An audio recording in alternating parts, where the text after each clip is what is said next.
I want to tell you a story about a man named John. John was lucky enough to be born into a relatively wealthy family, but he was always an outsider. After high school, he tried going to college, but then dropped out. He tried moving to the City of Angels to become a songwriter, but that too failed. In his letters back home, he asked for money and spoke highly of his girlfriend. His girlfriend did not exist. Life in LA didn't work out, and John, rather depressed and directionless, decided to move back in with his parents. But he wouldn't stay directionless for long. At the age of 21, John would see a movie that would set his life back on course.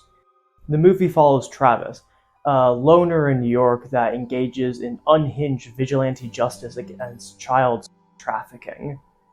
Travis in the movie is an icon to John. John sees Travis and thinks he's literally me. John begins to adopt his mannerisms, become more interested in firearms, and develops an obsession with the movie's female star. Later, John convinces his family to give him a couple $1,000 so he can go pursue writing classes at Yale University. But he's not there for courses. He's followed his obsession there so he can stalk her. He rents himself an apartment, sends her letters, voicemails, tries to engage with her, but none of these bring them closer. John begins to spiral and tries to think of ways of increasing his notoriety so that the young actress will finally take note of him. He begins to hatch a plan in his mind. Later, John was arrested traveling through Nashville International Airport because of a pesky 3 unloaded handguns within his carry-on and a pair of handcuffs.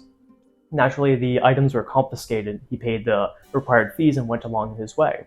But now at this point, John's money from his parents had run out, and he decided to go home to seek treatment for his continuing depression. Months later, John is fidgeting in a crowd of onlookers, palming the .22 revolver that he had bought mere months ago. He's remembering the quick draw that he has practiced so many times, that he saw in theaters. He's going to be like Travis. He's going to get her attention. His target comes into sight, and he shoots, rapidly entering all 6 shots of his revolver. And he misses. Sort of. 3 of the shots hit people by accident, and only by chance does the 6th ricochet and hit his target, Ronald Reagan, 40th President of the United States of America, directly in the chest. And then, Reagan lived.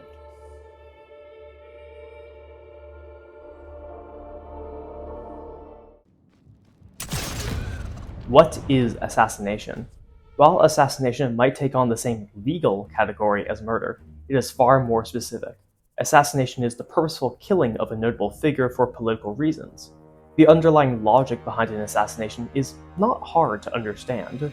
The idea that there is some person so vile, so evil, that the only way to remove their evil from the world is to remove the perpetrator themselves. Cut off the head of the snake so the body withers. We discuss such things often, watching as we do from the Spires of Masyaf. What can be done to stop this? To encourage tolerance and equality? Some days we speak of education, believing that knowledge will set us free from immorality. But as I walk the streets and see slaves sent off to auction, my heart grows cold. When I see the husband hurl abuses and stones at his wife, insisting she exists only to serve him, my fists clench.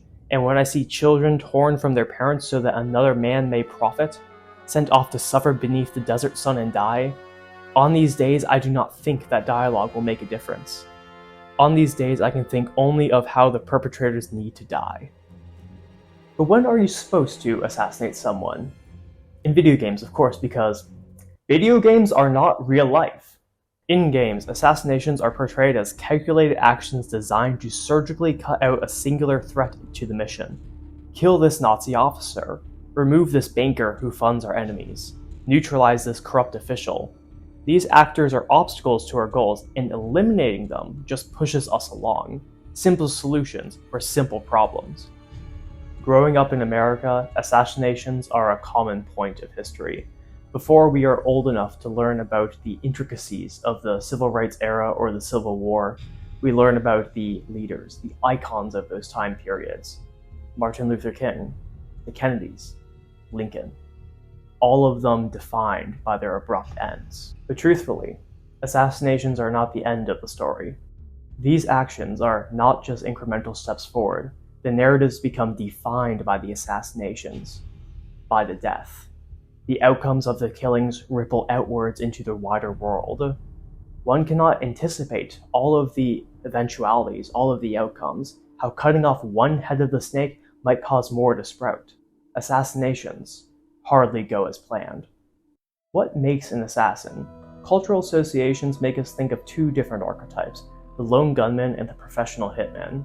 While history is replete with examples of individuals killed by groups of people or conspiracies, these are harder to knock down on what the individual archetypes of an actual assassin are.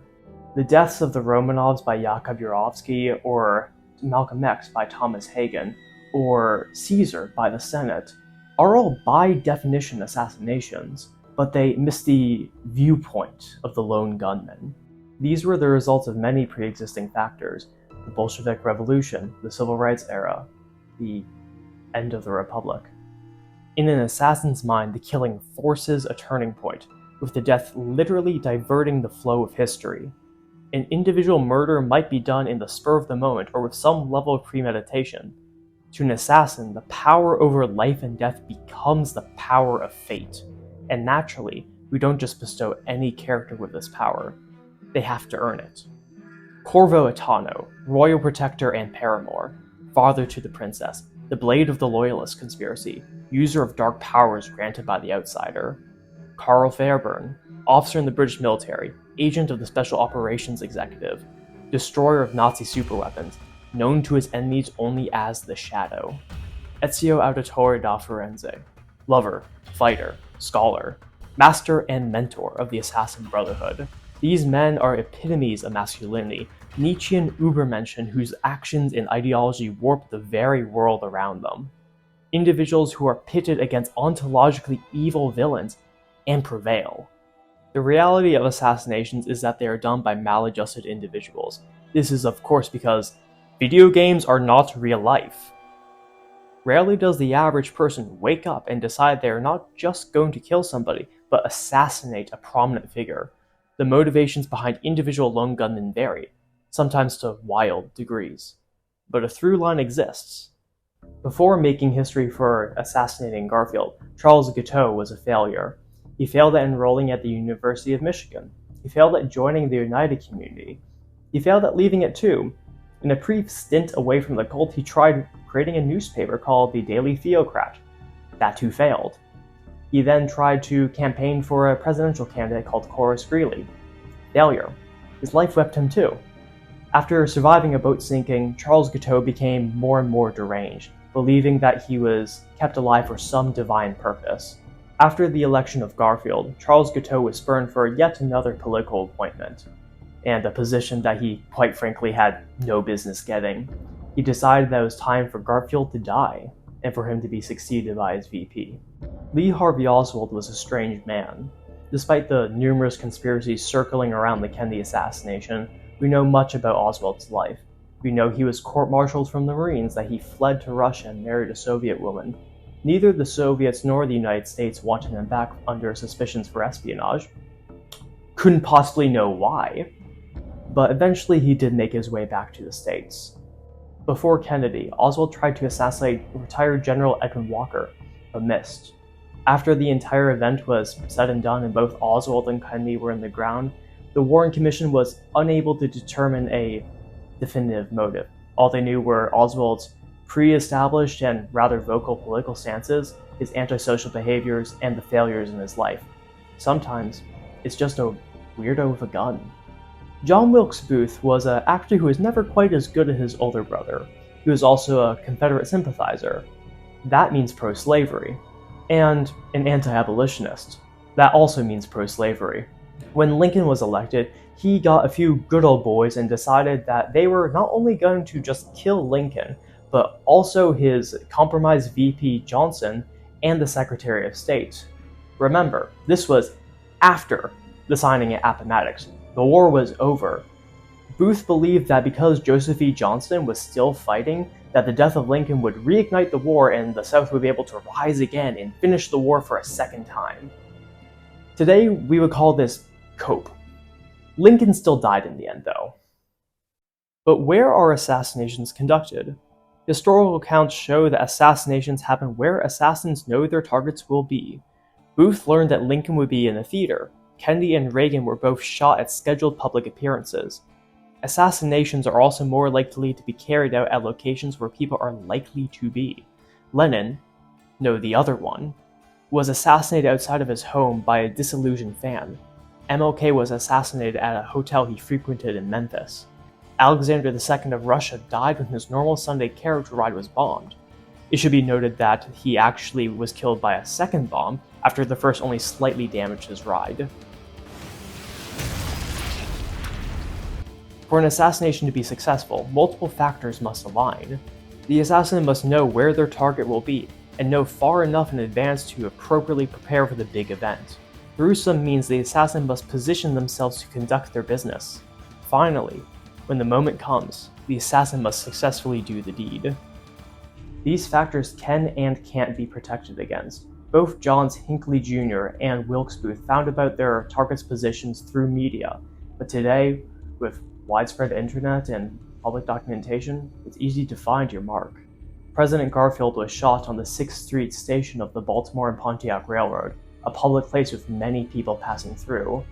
After the Kennedy assassination, the Warren Commission came to the conclusion that with the number of men available to the Secret Service and the time available, surveys of hundreds of buildings and thousands of windows is not practical. While modern anti-assassination protections have presidents traveled through more secure methods, such as motorcade, these simply cannot protect against all eventualities.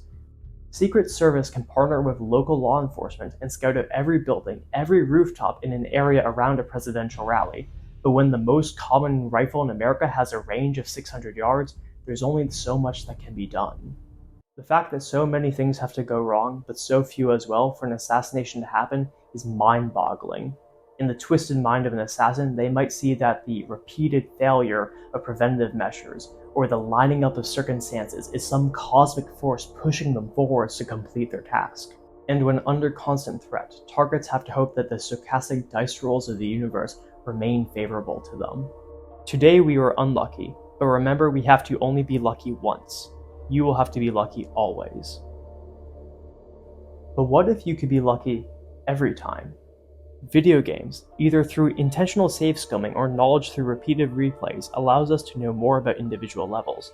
Did you miss that shot? No worries. Quick load back to right before you press the trigger and try again. If I kill this enemy loudly, then it will aggro nearby threats. Better use my silent takedown. Some games do not let you do this. Before Assassin's Creed made the hard pivot into open-world RPGs, some of its old missions would forcibly desynchronize you if the player was detected. In this circumstance, failure is not even an option. This is not to mention the various abilities that give players supernatural awareness about their surroundings. Eagle vision, dark vision, sensitive hearing, only to name a few. These mechanics are all understandable as video games are not real life. But no matter the circumstance, the players are always given more boons than real assassins. While a lone gunman might avoid an overlooked window or rooftop, players exist within world spaces specifically crafted for these assassinations. In video games, the universe is giving us unseen aid, pushing us forward to complete the mission. To the video game assassin, exfiltration is a normal part of the gameplay loop. The player and the assassin must live to assassinate another day. And now that the target has been neutralized, the cover of stealth is not really required as much. Ironically, killing is back on the table. Exfiltrate the mission, get back to the boat, escape the area and become anonymous. No matter what, get out. Sometimes the player can remain stealthy as they escape the mission, other times they are forced to literally fight their way out. In some cases, ghosting shows the highest level of player skill. No detects, no kills, accidental death. Other games can't be bothered to incentivize such precise gameplay. Collateral damage be damned. And collateral damage is an inherent part of assassinations. On the tactical level, assassins hardly ever hit only their target. John Hinckley Jr. shot 6 bullets, hitting 3 others, and only by chance did the 6th actually hit his target. Lee Harvey Oswald shot through Texas Governor John Connally before hitting Reagan. The specter of the skilled assassin remains elusive. Assassinations fail on the strategic level as well. There is no guarantee that cutting off the head of the snake will result in its death. Leaders can be replaced by more radical supporters, and violence following the killing can spill outwards. After the assassination attempt, Reagan's poll numbers went up, and after the death of Alexander II of Russia, there was a severe setback in constitutional reform and a crackdown on civil rights in the country. After the death of MLK, riots erupted around the United States and had to be brutally suppressed by police. Despite the prevailing narrative, assassinations are anything but surgical, and they can even change the very fabric of the world. Dishonored's ending is based on the player's world state, low chaos or high chaos. In the low chaos ending, the princess ascends to the throne and oversees a time of peace and stability. In high chaos, regardless of the princess's death, ruin comes to your country and conflict persists. The only thing dividing low chaos from high chaos is the amount of enemies Corvo has killed. Naturally, with more actions to kill than neutralize, with the lethal option always being easier, the player can quickly slip into high chaos. You might want to deal with some nameless guards by quickly killing them, but you doom your world in the process. Being in high chaos changes your game on a fundamental level. Later levels will have more hordes of diseased rats. The plague that is tearing your city apart becomes more prevalent. In Dishonored, the collateral damage of your assassinations warp the game around violence. With more threats, violent means become more preferable, and you continue to steer away from the original goal. Similar things happen in real life too. While the changes might not be as cut and dry as in Dishonored, the effects are there. Assassination inherently destabilizes because it establishes assassination as a method for political change. In a country where assassinations are more prevalent, politicians will suddenly find killing their opposition as a thing in their toolbox. When people feel that their legal means of representation are being suppressed, that their very leaders are being killed for speaking up, they will turn to extra legal means to seek change. When faith in the system fails, chaos reigns. Despite numerous examples in history, assassins in games are portrayed as stone-cold killers. The reality remains anything but. More likely, lone gunmen are maladjusted young men with a perverted sense of justice or some sort of grand delusion about their goals. Regardless of its perpetrators, assassination remains a theoretically easy method for political change. This does not mean that it's effective or useful at all. After assassinations, there is no guarantee that the target's death will result in the desired outcomes, or that the kill will be as clean as possible. In the process, others are likely to get hurt. Family members, bystanders, innocents. I'll leave you with a story of an assassination that you're probably more familiar with. There once was a prince in a land far away. The prince's uncle killed the king and took the queen for his wife. The prince raged at this and swore bloody vengeance against his uncle. When he tried to kill him once, he accidentally killed his lover's father, and unable to bear the loss, the lover then killed herself. The uncle tried to get another to kill the prince, but the instructions got mixed up and 2 others died instead. Near the end, the prince duels against an opponent, but there is a plot. The opponent's blade is poisoned, and even in the case of the prince's victory, he will be made to drink from a poison cup. In the end, the uncle dies, the queen dies, the opponent dies, and the prince dies. Thank you for watching. Hey, so welcome to the post video. The idea for this video mainly came to me because of, let's say, current events, and I thought it would be fun to talk about some of the failed assassinations throughout history. From the previous video, we had a question from Soter about my favorite Elden Ring boss, and I'd probably say Regal Ancestor Spirit or Godfrey, and from the DLC, fucking none of them. And so if you like the video, please like and subscribe. Mean a lot. I have some more video ideas in the future, and I'll see you in the next one. Until then, stay safe and live well.